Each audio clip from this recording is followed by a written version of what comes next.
La villa de Carla Bruni, située au Cap-Nègre, est un lieu qui suscite fascination et curiosité.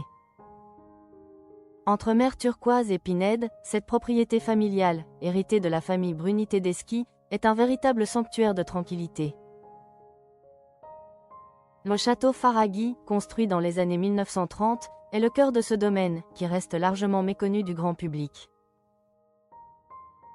Perchée sur les hauteurs du Lavandou, la villa ne se dévoile que par le biais de quelques reportages et d'images rares partagées par l'ancienne première dame. Ce cadre enchanteur, où la nature est omniprésente, évoque des vacances en famille et un décor figé dans le temps, loin des tumultes de la vie médiatique.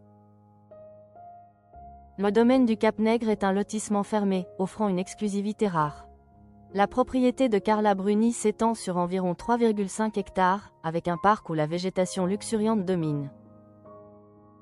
Un chemin privé mène à une crique isolée, préservée des regards indiscrets. Marissa Borini, la mère de Carla Bruni, se remémore la découverte de cette demeure. « Mon mari et moi avons découvert cette maison un soir de pleine lune », confie-t-elle au magazine Vanity Fair. Elle a longtemps gardé ce lieu secret, allant jusqu'à demander à un journaliste de ne pas révéler sa présence sur place. Le château Faraghi, conçu par l'architecte André Faraghi entre 1934 et 1937, se distingue par son architecture pittoresque, avec ses tourelles visibles depuis la mer.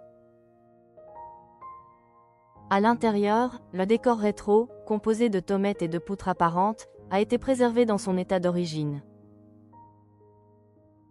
Marissa Borini explique que ce choix était délibéré. C'était le souhait de Virginio, qui a vécu ses dernières années de maladie dans la maison.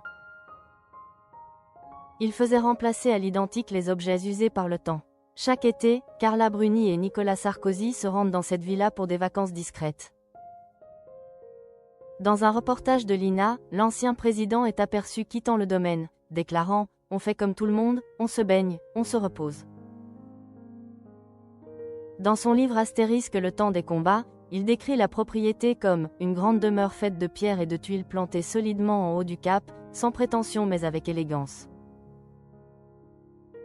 La villa, jamais mise en vente, est estimée entre 10 et 30 millions d'euros, se plaçant parmi les biens les plus recherchés de la côte varoise. Ce refuge estival, à l'abri des regards, incarne un mode de vie empreint de simplicité et de discrétion, fidèle à l'image de la famille Bruni.